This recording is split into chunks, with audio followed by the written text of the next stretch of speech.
Hey guys, welcome to the Trade Genius Podcast. Bob and Phil here, as always. Guys, they are banking on you being the last one at the poker table. The sucker is you. We're going to discuss exactly why. Let's dive in.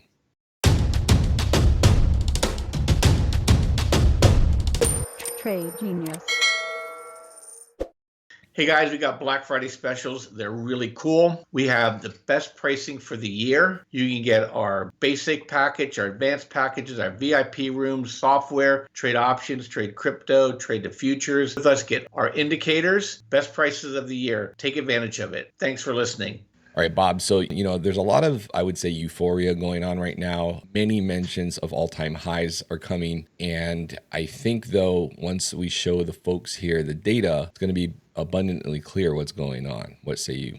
Well, let's be clear here. An all-time high is like 1 or 2% away. It's not like it's not like we're talking about a new bull market where you're going to miss a 20% up move here. Look, the whole reason why the market is moving higher is to explain the option flows that are happening in December and January. And they want to make sure those don't evaporate on them. So they constructed a fiction called 4 rate cuts in 2024 to justify the move in the price of the Mag 7. And so the first chart we want to show you here, this is the advanced decline line.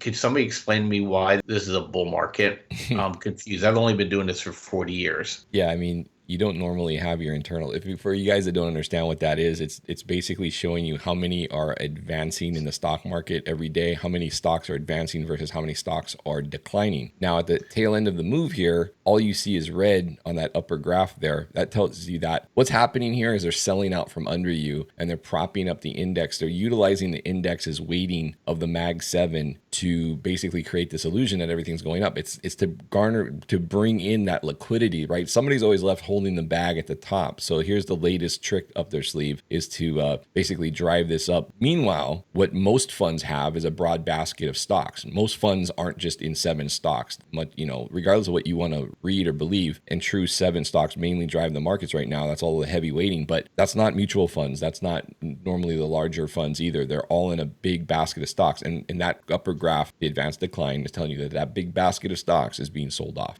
Yeah, and we explained earlier this week on how to use options to replace stocks. So the people that are getting jammed are going to be all the people that are in passive accounts with registered investment advisors, and they're going to get a baseball bat to their head here, and you're not even going to understand why this is happening. You're already probably complaining because you see that the market's going up 20%, but your portfolio is flat for the year. So that's number one. Here, let's throw the second chart up. This is pretty amazing too. Okay, they're telling us that healthcare has gone down 30% year over year. And I don't know about you, but healthcare is probably, in my personal family, healthcare is a 10% weighting of my income. Actually, even one of my thinking, it's 20% weighting of my income. 20% weighting of my income, and it's going up double digits every year. Okay, and they're saying this is down 30%, and they give it like a 4% weighting in the CPI calculation. So this is absolute garbage. We had the same problem, Phil. Remember when they were talking with energy and then they were talking with rent equivalents? They have some sort of bizarre way of calculating these things so that they can drive narratives. Well, here's the other one. They're taking credit for healthcare costs falling in the country when it's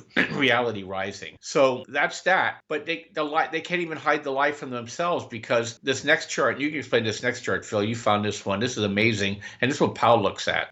Yeah. So this next chart is the CPI core services less shelter year over year percentage change. And you're hearing over and over and over again, inflation is getting back towards that 2% target, right? They're making progress. They're happy with where the numbers are headed. But notice the one thing that Powell has said that he looks at more than anything else is CPI core less shelter, and it's up 4% now, up 4% year over year. It's ticking up, not down. Does that look like it's going down to 2% to you guys?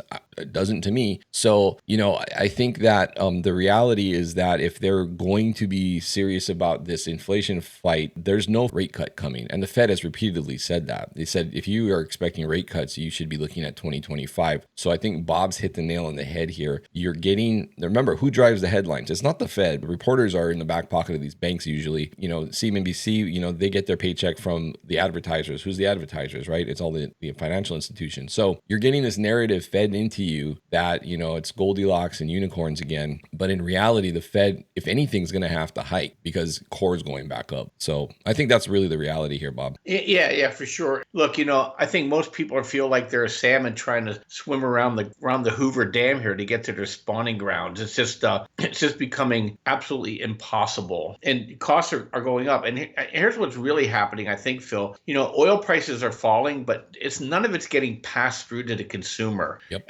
All the companies are grabbing it for margin, and just to stay alive here. And the other thing too to keep an eye on, guys, is look, actually the 10-year is 1% below where it should be. If inflation truly is 3.1%, the 10-year should be at 6.1%, because you should be getting, if you have the inflation rate there, you should be expecting and demanding 3% over the risk-free rate of money, okay? 3% over the inflation rate for your risk-free rate. You shouldn't be getting the same amount. And what the 10-year is telling you right now is that they're expecting inflation at 1%. So you're not getting paid for the risk you're taking on inflation right now. And Powell knows that, and so he's trying to play a rope-a-dope game here, which is not going to work, because really, that 10-year rate should be closer to 7%. And if it got to 7%, the stock market's down 40%. So they know that they're kind of caught in a vice here. And we're going to be upcycling here on oil again for the next 4 to 6 weeks. So,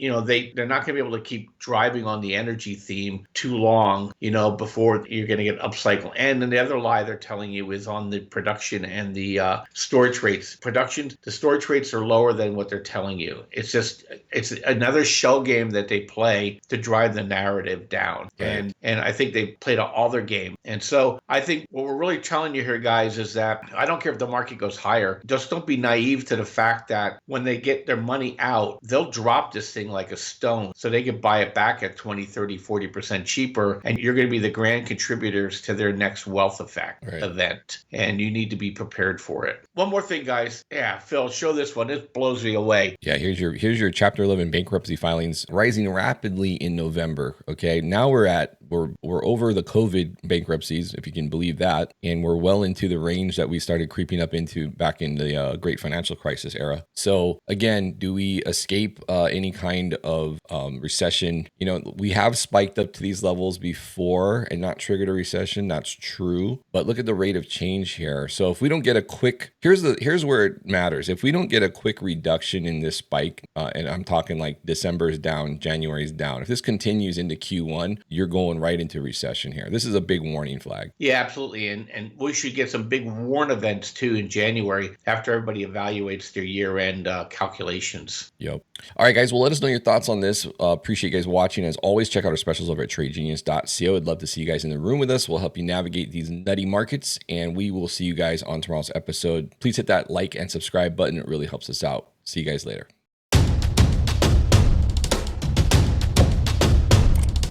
Trade Genius.